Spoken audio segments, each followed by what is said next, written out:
સનાતન વિશ્વ હિન્દુ સંમેલન સમિતિ દ્વારા ધારી નર્મદેશ્વર મંદિર ખાતે વિરાટ વિશ્વ હિન્દુ સંમેલન યોજાયું હતું। ધારી સનાતન વિશ્વ હિન્દુ સમિતિ દ્વારા વિરાટ વિશ્વ હિન્દુ સભાનું મહાઆયોજન ધારી ખાતે કરવામાં આવ્યું હતું। તેમાં અનેક સાધુ સંતો, રાજકીય આગેવાનો, ધારીના વેપારી સહિતના અનેક લોકો આ વિશ્વ હિન્દુ સંમેલનમાં હાજર રહ્યા હતા। કાર્યક્રમનો મુખ્ય હેતુ આરએસએસ શાખાને 100 વર્ષ પૂર્ણ થતા હોય, જેના ઉજવણીના ભાગરૂપે આ વિશ્વ હિન્દુ સંમેલન સભાનું આયોજન હાથ ધરવામાં આવ્યું હતું। અનેક સાધુ સંતોની પ્રેરક ઉપસ્થિતિ વચ્ચે દ્વીપ પ્રાગટ્ય કરીને આ કાર્યક્રમ ખુલ્લો મૂકવામાં આવ્યો હતો। ધારીના તમામ વેપારીઓએ સ્વેચ્છાએ ધંધા રોજગાર બંધ રાખીને આ કાર્યક્રમમાં ખાસ હાજરી આપી હતી। સ્વદેશી વસ્તુઓ અપનાવી તેવી બાબતે વિગતવાર ચર્ચા કરવામાં આવી હતી। અરહમ ગ્રુપ દ્વારા કરુણા અભિયાન હેઠળ દરેક લોકોને ચકલીધર તેમજ નાના પક્ષીઓને ચણ માટે પ્લાસ્ટિકના ચબૂતરાનું પણ વિનામૂલ્યે વિતરણ કરવામાં આવ્યું હતું। અહેવાલ જયેશ જેઠવા, ધારી।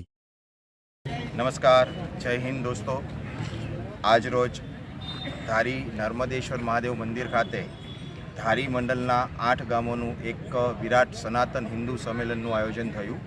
आ सम्मेलन में 8 गाममांथी खूब ज सारी संख्यामां भाईओ अने बहनों उपस्थित हता तथा लाठीथी पण खास आमंत्रित रघुनाथ स्वामीजी पधार्या हता। एमनी वाणीनो बधाए लाभ लीधो तथा स्थानिक पण बधा वक्ताओनो बहु ज सारो लाभ धारीनी तथा आसपासनी गामनी जनताने मळेल छे अने खरेखर खूब ज उत्साह अने उमंगपूर्वक आ कार्यक्रमનું आयोजन थयुं।